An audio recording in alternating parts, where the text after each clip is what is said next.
Hello students, I hope you all are fine and doing well. Children, as you all know that we all eat food and all the living organisms they require food. And what is the reason behind that? That the food provides us energy and by the help of that energy we all can do our activities and we all can survive and live. Similarly, in class 6 you have seen that whatever the food is there, food comprises several components. These components can be carbohydrates, proteins, vitamins, minerals, and whatever these components are there, they help in the proper functioning of the living organism's body. Children, today we are going to discuss the chapter which is in our 7th class, that is nutrition in plants. In this chapter, we will be understanding how the plants they get their nutrition, how they get their food, and how they utilize that food for their own purposes. So, this is our chapter, that is nutrition in plants. Nutrition in plants.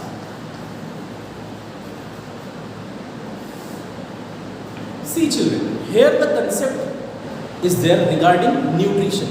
What is nutrition? Let us understand and talk about nutrition. So here if I mention nutrition,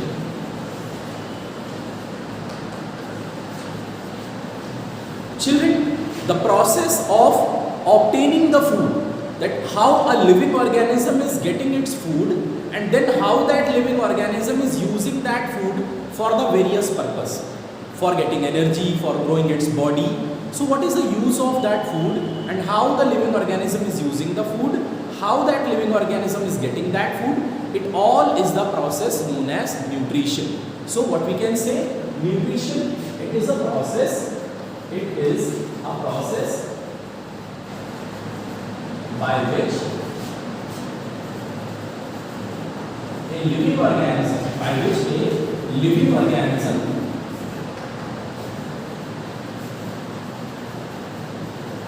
obtains its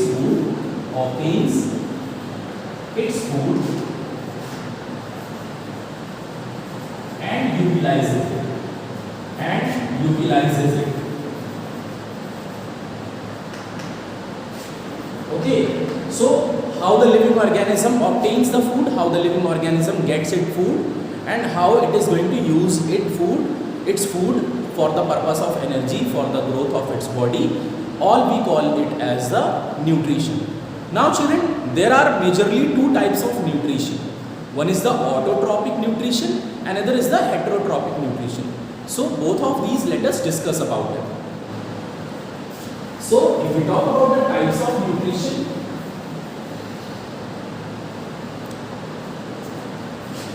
so the very first is autotrophic nutrition,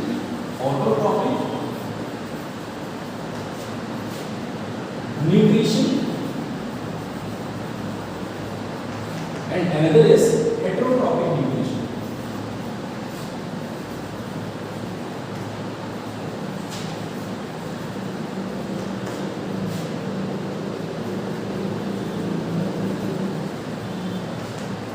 One is autotrophic nutrition, another is heterotrophic nutrition. Children, for example, if the living organism is able to make its own food, let us say plants and the green algae, then we can call them as autotrophs and they are comprising autotrophic nutrition. They have autotrophic nutrition. For example, we are there. So we all depend upon the other organisms for the food. We all depend upon other organisms for the food and this can be regarded as the heterotrophic nutrition. So when the living organism cannot prepare its own food, they depend upon the other organisms for their food, then we call that type of a nutrition is heterotrophic nutrition. And we, being a person or being a living organism, we exhibit heterotrophic nutrition and we are called as heterotrophs. So you all know that what is autotrophic nutrition. In autotrophic nutrition, the living organisms have self-nutrition and in heterotrophic nutrition, the living organisms will depend upon the other organisms for their nutrition. So I hope you all have understood children that whatever the autotrophic nutrition nutrition is there? It is a like nutrition in which the living organisms obtain their own food. They can prepare their own food and they can synthesize this food by the help of the photosynthesis process. And if you talk about the heterotrophic nutrition, like we or the other animals, we cannot make our own food. We depend upon the other organisms for our food. That can be the other organism can be the plant or the animal. Okay, I hope it is clear. So we can say autotrophic nutrition, mode of nutrition in which, let us talk about it.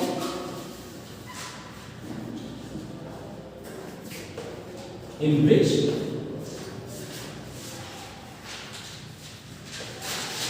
a living organism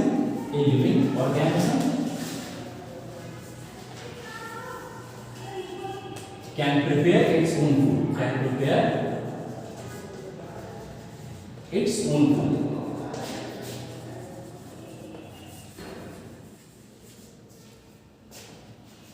by doing photosynthesis. Okay.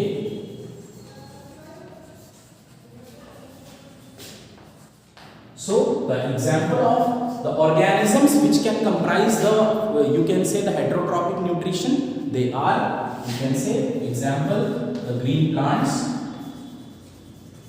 Okay, which plants? Green plants. And the algae can be there, that is the green algae. Okay. So children, in this chapter basically we will discuss about the autotrophic nutrition which is exhibited by the plants, but in some special cases the plants also become heterotrophs, how they depend upon the other organisms for the food. Those concepts also we will be discussing. Okay children, so let us now talk about that how these autotrophs they can prepare their own food. So you know very well, a very well known concept of photosynthesis is there. You know that whatever the photosynthesis process is there, this enables the living organisms such as the plants, that is the green plants and the green algae, to prepare their own food. So what is this photosynthesis? Let us talk about photosynthesis. Children, photosynthesis is made up of two words. That is, one is photo, another is synthesis. So as you can see, one is photo, another is synthesis. Photo means light and synthesis means putting together. Synthesis means putting together. So here, if we talk about that whenever the photosynthesis process is going to be performed, whenever it is going to be done, then by the help of light, that means by the help of photo, carbon dioxide, water, they are put together to prepare glucose, which is the food for a plant. Okay, I hope it is clear to you all children. So by the help of photosynthesis, plants can prepare their own food. Photo means light, synthesis means putting together. What to put together? Carbon dioxide and water, they are put together in the presence of the sunlight by a plant so as to prepare their own food, which is known as glucose. Okay children, so what is photosynthesis? It is a biochemical process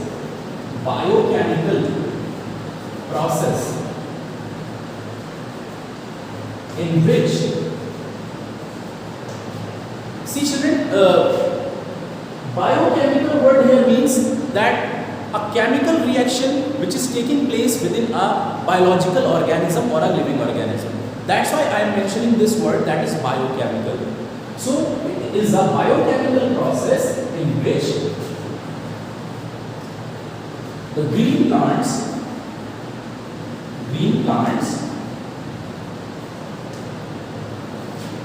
or green algae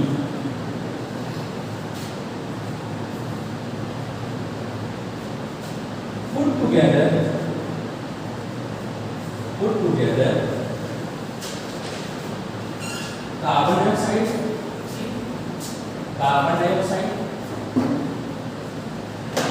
water,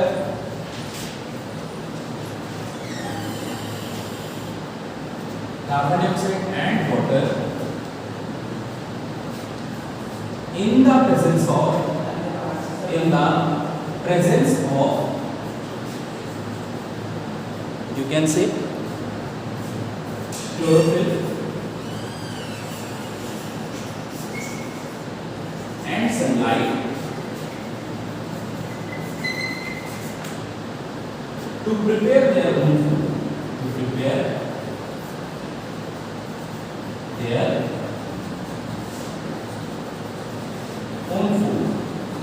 Children, this food which is prepared by the plants, it is regarded as glucose.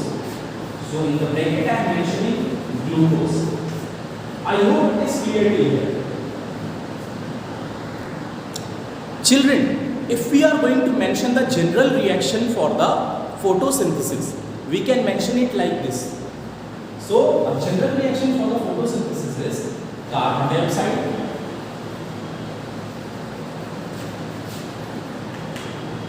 plus water, and this all is put together in the presence of sunlight and chlorophyll.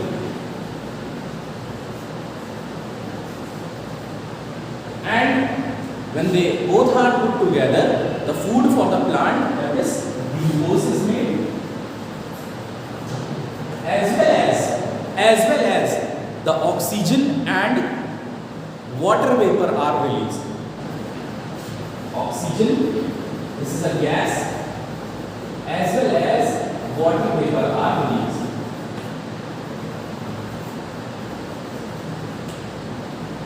So I hope it is clear, children. This is the general reaction for the photosynthesis.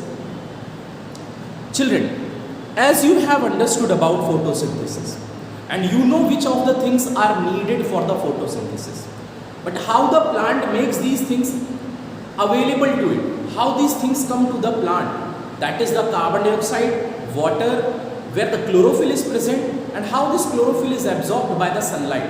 Let us discuss all these concepts also over here.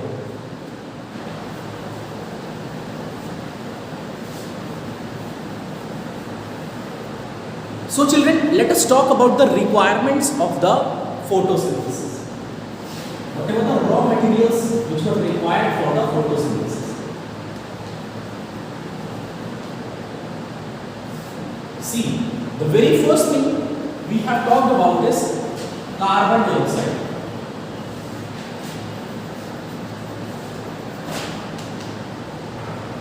Children, carbon dioxide is a gas, you know very well, and it is needed for photosynthesis. So children, on the surface of the leaves, tiny pores are present which are known as stomata. These stomata, what they do, they absorb this, what you can say, carbon dioxide, and they make it available for the photosynthesis. So suppose this is a leaf, and this leaf's lower surface, mostly the lower surface, the stomata are available. That means the tiny pores are available. On the upper surface also the stomata can be present, but on the upper surface of the leaf, less number of stomata will be present, and on the lower surface of the leaves, more number of stomata will be available or present. So carbon dioxide, so we can say it is absorbed from atmospheric air. It is absorbed from atmospheric air through tiny pores on leaf surface. On leaf surface, you can say.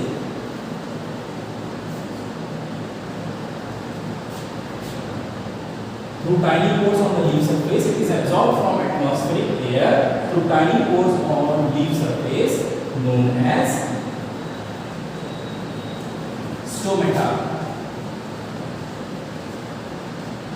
Okay children, the singular form of stomata is stoma. The singular form of stomata is stoma.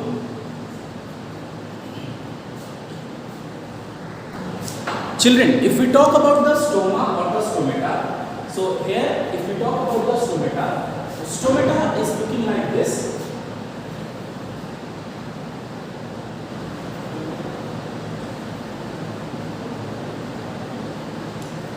This type of the structure is present on the leaf surfaces of the, you can say, plants.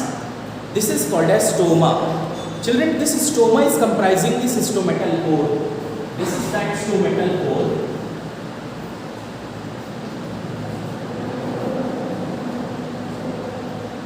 And children, two kidney shaped structures, as you can say, kidney bean shaped structure, as you can say, these two structures, they are called as guard cells.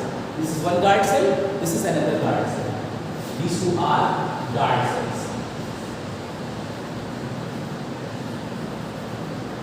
Okay, this is the nucleus of the guard cells. And one thing you should remember, children, whenever the guard cells will have water in them, guard cells, when they have water in them, stomatal pore or the stoma opens. And whenever the guard cells will lose the water, stomata or the stomal pore will close. So when the stoma or the stomata is going to have the water in it, the pore, that is the stomatal pore, it is going to open. And when the guard cells, they lose the water, these two guard cells, when they lose the water from them, then the stomatal pore is going to close. This you should remember. I hope it is clear to you. This stomatal pore also helps in the exchange of other gases. Like carbon dioxide will come, but the oxygen will go out through the stomatal pore only. As well as the water vapor will also go out through the stomatal pore only. This much is clear, I hope.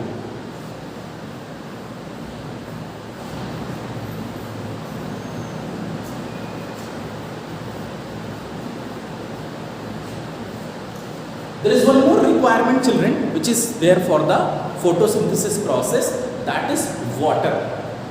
Okay, that is water. So if you talk about water, suppose there is a plant. Let me draw one plant over here. Suppose this is the plant.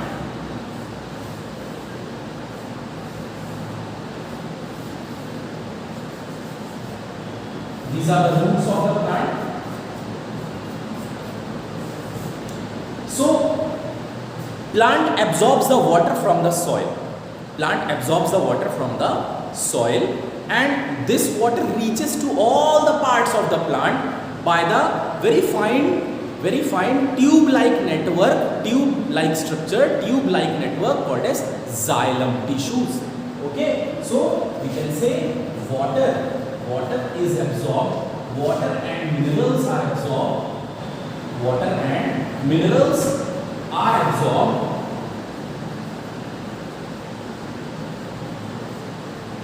from soil by the plant roots.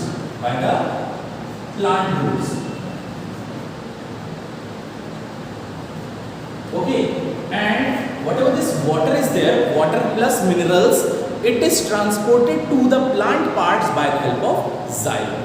Okay, so xylem is a network of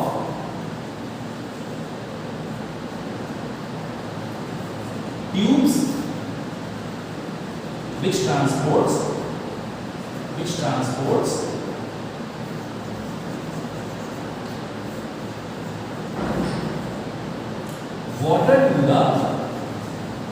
water to all the plant parts.